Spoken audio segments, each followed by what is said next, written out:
再来看台中有家长指控讲，大安区有一间国小姓王的总务主任霸凌伊的囡仔，佮把甲囡仔锁伫学校的仓库，学校是启动调查哦，结果是霸凌无成立，家长无法度接受，后来就转学咯。学校是表示讲已经有照规定，佮再来启动第二阶段的调查。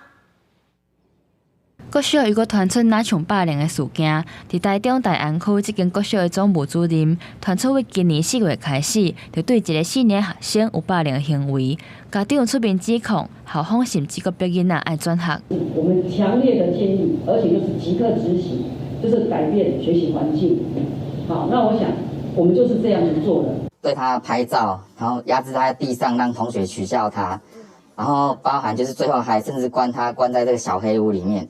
老师们以及主任们是没有去营造一个友善的环境，反而是让同学去笑说、去排挤他。家长表示，囡仔常常会感觉糟心，所以拢有定期去互医生看。不过校方说唔协助送鉴定，所以囡仔无得教生的身份。不过说长期受到不当的对待，甚至是精神的霸凌。几两届甲教育局申诉，嘛拢无结果。校方嘛拖2个月才启动调查，没有影响到正常学习活动的进行，所以呢，霸凌不成立。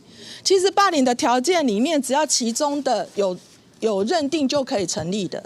人本基金会表示，这个学生受到无平等的对待，至少已经有半年。